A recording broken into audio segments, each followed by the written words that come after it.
Hello, everyone. I'm your CEO, Terry Baker, and having a great short conversation with one of our supporters for this year's 2021 virtual convention. Uh, we have Adam Pittman, who is the Manager of Commercial Forestry Practices with Esri, and we're really glad to have him here and have Esri support. They've been engaged with our convention for many years, and many of our members use their tools to really support the work that they do.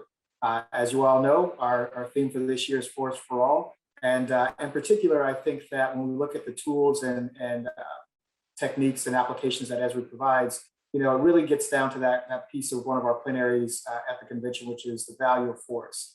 So I'm glad to have Adam here today and a chance to hear his thoughts and Esri's thoughts on as we as professional foresters and natural resource professionals think of how we support landowners. I'd love to hear your thoughts on what Esri is working on to really support these folks as we see a greater interest in the value of forests here in the U.S. And I know Esri is an international company, so also internationally, what's going on from your perspective as far as how we value forests and how we can support land?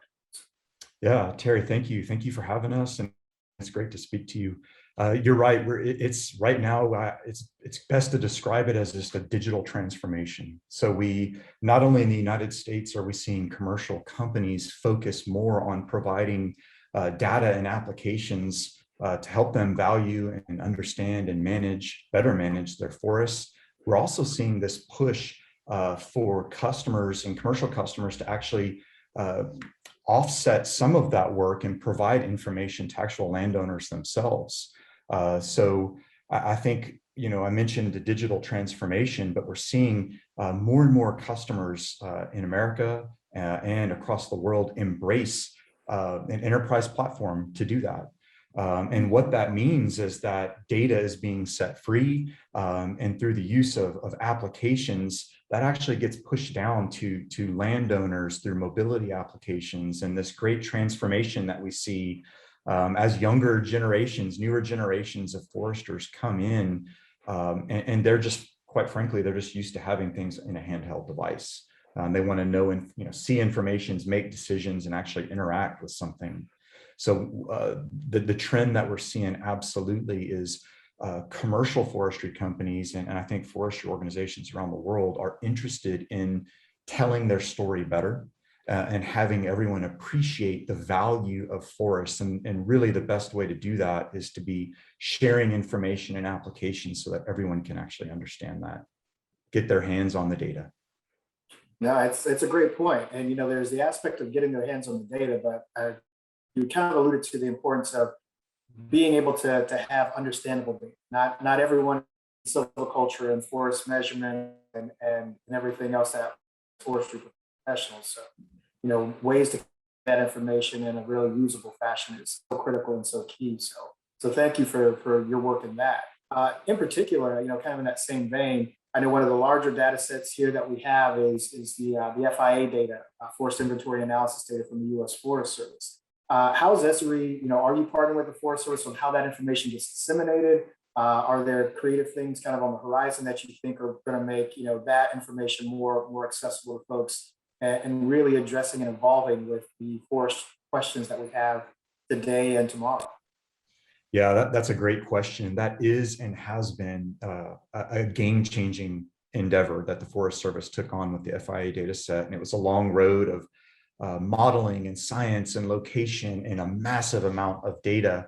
But what's amazing about that is that data is publicly available for people to use. And I think the important thing that we're going to see from this groundbreaking effort is that not only has that data been set free, and is that available for foresters and landowners and the general public to use, I think the next evolution of that is going to be, you're going to see some applications that are wired up and developed to actually make it easier for everyone to understand how best to use that data. And I think that transitions down to landowners as well, as understanding what is it about their land and their holdings, and knowing more about it. Importantly, knowing more about how that land has changed over time. So I think that that's an amazing project, an amazing data set, and that's some groundbreaking work that the Forest Service has done.